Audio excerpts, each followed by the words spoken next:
বিশেষ প্রতিবেদন নিয়ে আবার চলে এলাম আপনাদের সামনে।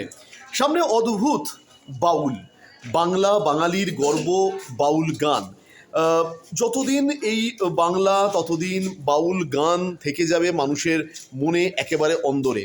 নমস্কার, আমি রাহুল গুপ্ত রয়েছি আপনাদের সঙ্গে দিশা শক্তি নিউজ। আজকের শহর কলকাতা থেকে অনেকটাই দূরে আমরা পূর্ব বর্ধমান, কালনায় পাথুরিয়া মোড়ে। এবং সব থেকে বড় কথা, পূর্ব বর্ধমানে আসলেই যে কর্মযজ্ঞ হচ্ছে সেই কর্মযজ্ঞ দেখলে আপনারা কিন্তু অবাক হয়ে যাবেন। আপনারা জানেন যে গোটা শহর, গোটা দেশ, গোটা রাজ্য জুড়ে বাগদেবীর আরাধনা কিন্তু চলছে। বিদ্যাদেবী বাগদেবীর আরাধনা 14 তারিখ এই বাগদেবীর আরাধনা হয়েছে।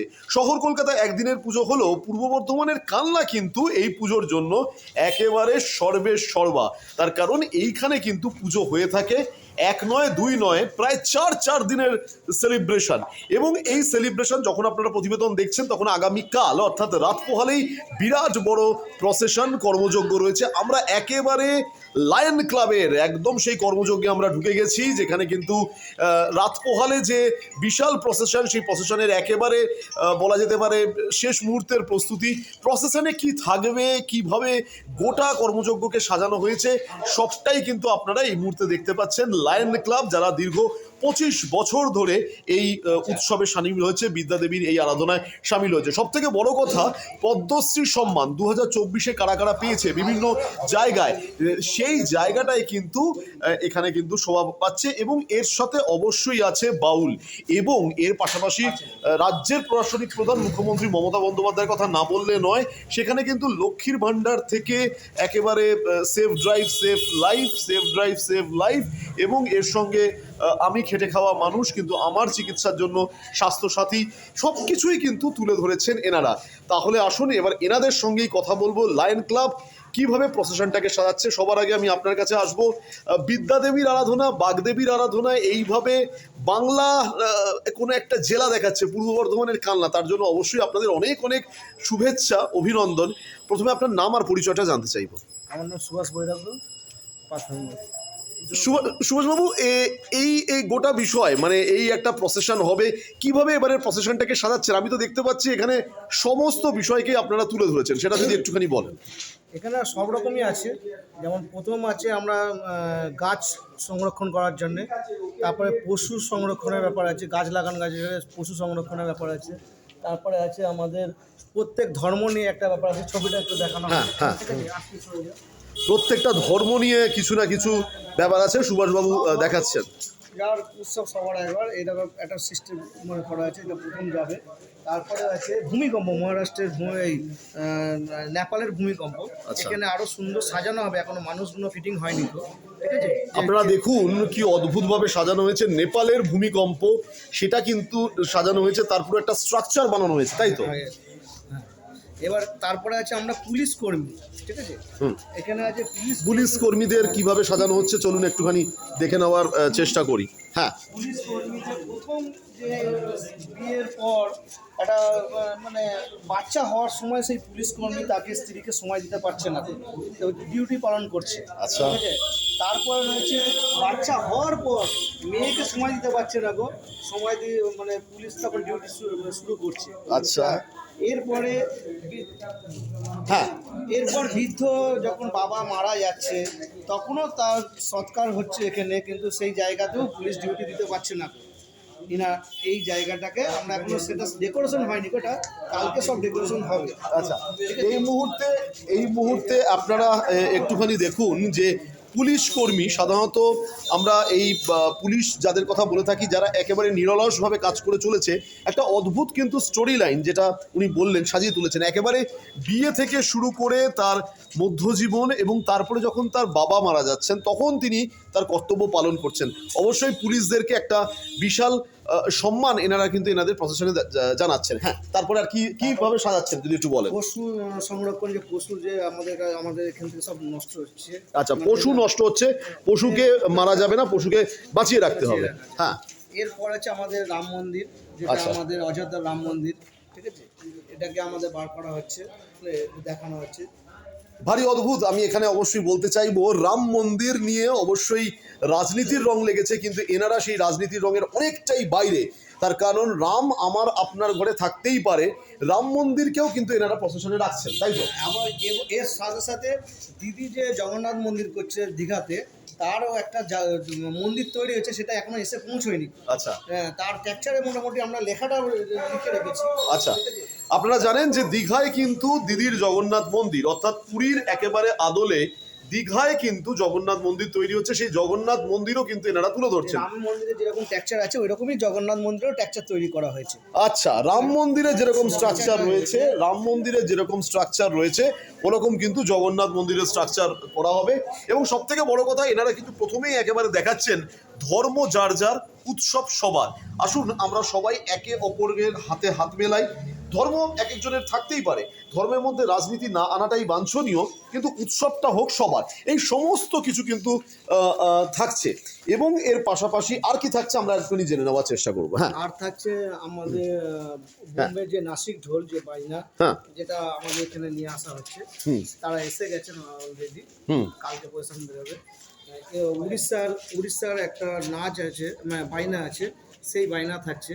এবং ক্লাব ব্যান্ড আছে, ঠিক আছে, এবং মণিপুরি নাচ আছে, ঠিক আছে। আচ্ছা আচ্ছা, আমাদের মধ্যে থেকে আরো আমাদের যে ভাইয়েরা রয়েছে এবং কাউন্সিলর এসে পৌঁছে গেছেন, ঠিক আছে। আচ্ছা ঠিক আছে, ভাইয়েরা সব রয়েছে, সবাই মিলে আসুন আমি একটুখানি পৌরপিতার সাথে কথা বলবো। আপনার কত নম্বর ওয়ার্ড? আমাদের 3 নম্বর ওয়ার্ড। 3 নম্বর ওয়ার্ড। আপনার নাম আর পরিচয়টা জানতে চাইবো। সমরজিৎ হালদার। আমার এই ওয়ার্ডেরই আমি জনপ্রতিনিধি। লায়ন ক্লাবের যে 25 বছর আপনি শুনলেন, এবং ধর্ম যার যার, উৎসব সকলেরই। আমাদের এই থিমগুলো মানুষের মধ্যে সচেতন বাড়ানোর জন্য, সেফ লাইফ থেকে, লক্ষ্মীর ভাণ্ডার থেকে, চিকিৎসা শাস্ত্র পশ্চিমবঙ্গ সরকার যেভাবে করেছে সমস্ত, এইখানটা আমাদের কোনো রাজনীতির রং নেই। ঠিক। সমরজিৎ বাবু, আমার সত্যি ভারী অদ্ভুত লাগছে দেখে যে কথা ওনারা বলছিলেন, যে আপনি জনপ্রতিনিধি এবং এইভাবে যে একটা সুন্দরভাবে সাজানো হয়েছে, সুন্দরভাবে সাজানো হয়েছে। এখানে যেমন রাম মন্দিরও শোভাবর্ধন পাচ্ছে, আবার দীঘায় মুখ্যমন্ত্রী মমতা বন্দ্যোপাধ্যায়ের উদ্যোগে যে জগন্নাথ মন্দির সেটাও শোভাবর্ধন পাচ্ছে। তার মানে ধর্ম যার যার, উৎসব সবার। এবং আমার মনে হয় এই প্রতিবেদন থেকে ধর্মের নামে যে রাজনীতি, এটা মনে হয় এই ব্যারিয়ারটা আপনারা ভাঙতে চাইছেন, তাই তো? মানুষকে এইটাই আমরা বুঝাতে চাইছি, ধর্ম তো নিজের কাছে। তাই আমাদের যে সচেতন বার্তা মানুষের মধ্যে দিয়ে, কাল্লা সরস্বতী পূজা একটা বিখ্যাত, অনেক মানুষের সমাগম হয়, সেই মানুষদের কাছে আমাদের কাল্লা লায়ন ক্লাবের পক্ষ থেকে আমরা সেই মানুষের কাছে তুলে ধরতে চাই। সমরজিৎ বাবু যে কথা বললেন, জনপ্রতিনিধি, কিন্তু তিনি একেবারে লায়ন ক্লাবের সঙ্গে আছেন, একেবারে গ্রাউন্ড লেভেল থেকে তিনি কাজ করছেন দীর্ঘদিনের এই পুজো। এবং সেই পুজোর সাথে এবার আপনি যদি আমরা একটুখানি ভালো করে দেখাই, আপনি দেখতে পারবেন প্রত্যেকে কিন্তু এই পুজোর সাথে জড়িয়ে রয়েছে। তার কারণ একার দ্বারা সম্ভব না। যখন একটা ইউনিটি, যখন একটা একতা গড়ে ওঠে, তখনই কিন্তু এই ধরনের বিরাট কর্মযজ্ঞ সামিল হতে পারে। এবং এর পাশাপাশি আমি একটুখানি সামনের স্ট্রাকচারগুলো একটুখানি দেখিয়ে দেওয়ার চেষ্টা করব। তা হচ্ছে একেবারে বাউলের আদলে সব কিছু কিন্তু তৈরি করা হয়েছে। এখানে কি থাকছে আমি একটুখানি দাদার কাছে জানতে চাইবো। হ্যাঁ, এটা হচ্ছে যে কি আমাদের স্বাধীনতা দিবসের সময় ইয়েতে আমার দিল্লিতে দিদি একটা ট্যাবলো পাঠিয়েছিল, যেটা বাউল, বাউলের ট্যাবলো, সেটা আমাদের পশ্চিমবাংলায় ফার্স্ট হয়েছিল, ঠিক আছে। সেইটাকেই আমরা তুলে ধরেছি। আচ্ছা, ঠিক আছে, এটাকে আমরা তুলে ধরেছি। এবং তারপর চন্দ্রযান সব কিছু রয়েছে আমাদের, মানে যা আমাদের ঘটনা ঘটেছে 2023-এ, তার পুরোটাই আমরা মোটামুটি তুলে ধরার চেষ্টা করেছি। এই গোটা বিষয়টা, এই গোটা একটা তো এটা বিরাট কর্মযজ্ঞ, একদিকে পুজো, তারপরে এই বিরাট এটাও একটা উৎসব। এইটা করতে কতদিনের পরিকল্পনা? এটা আমরা নিজেরাই করি, ঠিক আছে। মানে সব আমাদের ভাইরা আছে, একটা ভাই আছে এখানে রাহুল, ঠিক আছে, আরও উত্তম বলে একটা ছেলে আছে, আমার রানা বলে একজন আছে, আমাদের গণেশ বলে একজন ছেলে, সবাই মিলে আমরা এটাকে তৈরি করি। সবাই এক একজন একটা দায়িত্ব নিয়ে নেয়, ঠিক আছে। এবার সবাই মিলে এটা তৈরি করার পর কিন্তু আমাদের একটা মানে বড় কথা, যে আমরা যা পুজোটা দেখাই, আমরা কোনোদিন আমরা আনন্দ করতে পারি না। যে আনন্দটা আমরা 6 মাস আগে থেকে তৈরি হয়, আর মানে পুজোর শেষ দিন পর্যন্ত আমাদের খাটতে হয়।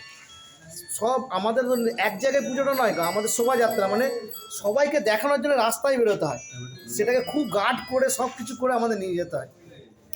মূলত 25 বছর ধরে এই পুজো চলছে। 25 বছর চলছে। আমরা 25 বছরই আমরা প্রথম স্থান অধিকার করেছি। এবছর কি আশা রাখছেন? আশা তো রাখছি ফার্স্ট প্রাইজই হবে, আচ্ছা। কিন্তু তবুও এখন দেখা যাক। বেশ, আমি আমার সঙ্গে যিনি জনপ্রতিনিধি রয়েছেন আমি একটুখানি তার কাছে আসব। যখন এই ধরনের পুজো হয়, যখন এই ধরনের পুজো গড়ে ওঠে, তখন জনপ্রতিনিধির অনেক দায়িত্ব থেকে যায়। একটা আপনার ওয়ার্ডে এই ধরনের পুজো হচ্ছে, সেক্ষেত্রে কি বলতে চাইবেন? এই ওয়ার্ডের মানুষ এরা সবাই আপনার ভোটার, কি বলতে দেখুন, চাইবেন? একটা জিনিস আপনি দেখতে পাচ্ছেন, নবীন প্রবীণের ছোঁয়া আছে এই ক্লাবে। যেরকম নবীনরা আছে, প্রবীণরা যেরকমভাবে তাদের বার্তা দিচ্ছে, ঠিক সেইভাবেই কাজ করে যাচ্ছে নতুন নতুন তরুণ ছেলেরা। অতএব একটা কর্মযজ্ঞর মধ্যে অনেক সবাইকে মিলে যদি আমরা না করতে পারি, তাহলে সেই অনুষ্ঠান তো একটা অনুষ্ঠানের জায়গায় আসতে পারে না। ঠিক কথা। তাই এইভাবেই আমাদের ওয়ার্ড আগামী দিন কাল্লার যে শহর রাজপথ মানুষের মন জয় করবে, এটাই আশা রাখবো, এবং শান্তি শৃঙ্খলার মধ্যে দিয়ে আমরা এগিয়ে যাব, এই কামনাই করি। ঠিক, যে কথা জনপ্রতিনিধি বলছেন আমি সবার ছবি দেখাতে চাইবো এইভাবে। তার কারণ হচ্ছে এরা কিন্তু একে একে দুইয়ে তিন হয়েই কিন্তু আজকের এই বিরাট যে কর্মযজ্ঞ, সেই কর্মযজ্ঞে সামিল হচ্ছে এবং রাত পোহালে বিরাট প্রসেশন। এই প্রতিবেদন যখন আপনারা দেখবেন তখন তার ঠিক পরপর অর্থাৎ আগামীকাল এই প্রসেশন রয়েছে। প্রসেশনটা মূলত মানে কোন জায়গা থেকে কোন জায়গা অবধি যায় এবং তারপরে মা নিরঞ্জন হয়, তাই তো? এখানে চৌধুরী মোড় এটা বলে সামনে, এই চৌধুরী মোড় থেকে আমরা পাত্রবন থেকে বেরিয়ে চৌধুরী মোড় দিয়ে 100টা শিব মন্দির দিয়ে আমরা স্টেশনের কাছাকাছি রুট দিয়ে সিদ্ধেশ্বরী মোড় হয়ে আমাদের আবার এই জায়গাতে চলে আসি। বেশ, আমি এই জায়গার বিষয়টা দেখাতে চাইবো। পদ্মভূষণ 2024 মিঠুন চক্রবর্তী পেয়েছেন। মিঠুন চক্রবর্তী বাংলা বাঙালির অভিনেতাকে কিন্তু এনারা স্বীকৃতি জানাচ্ছেন। আমি আবার বলছি, এখানে এসে সাংবাদিক হিসেবে দেখে সত্যি মন ভরে যাচ্ছে। এই কারণে, তার কারণ কোনো রাজনৈতিক বাতাবরণ নয়, রাজনৈতিক বেড়াজালকে তারা কিন্তু সম্পূর্ণভাবে তারা কিন্তু ঘুচিয়ে দিয়েছেন, সরিয়ে দিয়েছেন। তাই জন্য যেমন পদ্মশ্রী সম্মান কাঁথা স্টিচে আকদিরা বেগমকে এনারা যেমন তুলে ধরেছেন, যেমন উষা উত্থুপ জিকে তুলে ধরেছেন, তেমনই কিন্তু মিঠুন চক্রবর্তীকেও তারা কিন্তু তুলে ধরেছেন। অন্যদিকে যেমন রাম মন্দির থেকে শুরু করে জগন্নাথ দেবের মন্দির অবধি দেখাচ্ছেন। সব কিছু মিলিয়ে এনাদের এই যে উদ্যোগ, এনাদের এই যে ভাবনাকে অবশ্যই কুর্নিশ জানাতে হয় এবং দিশাশক্তি নিউজ অবশ্যই আপনাদের এই ভাবনাকে কুর্নিশ জানাচ্ছে। এবার আমি অবশ্যই বিদ্যা দেবী, বাগদেবীর যদি মূর্তিটা আমরা একটুখানি দেখে নিই তাহলে আমার মনে হয় ভালো হবে। আমরা সবাই মিলে চলুন বাগদেবীর মূর্তি একটুখানি দর্শন করে নিই। আমরা একবার একটুখানি দেখে নেওয়ার চেষ্টা করব। আমরা এই জায়গা থেকে ছিলাম যেখানে কিন্তু রাত পোহালে কিন্তু বিরাট প্রসেশন রয়েছে এবং কালনার এই জায়গা, লায়ন ক্লাব কালনার এই জায়গা, এবং এখানে কিন্তু পাথুরিয়া মহল, কালনা পূর্ব বর্ধমান, এই জায়গা থেকে কিন্তু বাগদেবীর আরাধনা। এই এই এই এই হচ্ছে বাগদেবী, শান্ত স্নিগ্ধ রূপ। এবং আমরা কিন্তু মায়ের কাছে হয়তো এটাই চাইতে পারি। 8 থেকে 80 আমি একদম ছোটরা রয়েছে, তারা সবাই চায়। আমি যখন কথা বলছিলাম, এখন উচ্চ মাধ্যমিক চলছে, মাধ্যমিক শেষ হয়েছে, সবাই চাইছে মায়ের কাছে মা যেন আমরা ভালো করে পরীক্ষায় পাশ করে যাই। আর আমরা চাইছি আমরা যেন প্রকৃত শিক্ষায় শিক্ষিত হতে পারি। তার কারণ প্রকৃত শিক্ষার বড্ড অভাব রয়ে গেছে। তাই জন্য প্রকৃত শিক্ষায় যেন আমরা শিক্ষিত হতে পারি। সরস্বতী পুজো শুধুমাত্র এখন এই খুদেদের নয়, সরস্বতী পুজো আমাদেরও। আমি তোমার কাছে আসবো, মায়ের কাছে কি চাইলে? কোন ক্লাস আগে বলো? ক্লাস 4। মায়ের কাছে এবার কি চেয়েছো? পড়াশোনা ভালো করে করতে হবে, ভালোভাবে পাশ করে যেতে পারি, তাই তো? অর্থাৎ এই খুদেদের চাওয়াটা কিন্তু খুব সামান্য, পড়াশোনা যেন আমরা ভালো করতে পারি। আর আমরা যারা ওদের থেকে খানিকটা বড়, আমরা শুধু একটাই চাইছি যে আমরা যেন প্রকৃত শিক্ষায় শিক্ষিত হতে পারি। আমরা বাগদেবীর কাছে আজকের কালনার এই জায়গা থেকে এই বিশেষ প্রতিবেদন আপনাদের সামনে তুলে ধরলাম, যেখানে কিন্তু আমরা বাগদেবীর আরাধনায় কালনার মানুষজন মেতেছে, কালনার বাসী মেতেছে এবং গোটা বাংলা জুড়ে আজকের এই যে শহর, এই জেলার এই ছোট্ট অংশ কিন্তু তাদের শ্রেষ্ঠত্বের শিরোপা ছিনিয়ে আনছে। এবং আমি নিশ্চিত যখন এই প্রতিবেদন আপনারা দেখছেন তখন কিন্তু এটা শুধুমাত্র কলকাতা কিংবা বাংলা নয়, ভারতবর্ষের বিভিন্ন প্রদেশের মানুষ তারা কিন্তু দেখতে পাচ্ছেন। আমি এই একদম গোটা ব্রিগেডকে অবশ্যই আমি কুর্নিশ জানাবো, তারা যেভাবে এই কাজ করেছেন। আমি ছোট্ট কথা দিয়ে আপনাকে শেষ করব। এই বছর আপনাদের বাগদেবীর আরাধনা খুব ভালোভাবে কেটেছে আশা করি।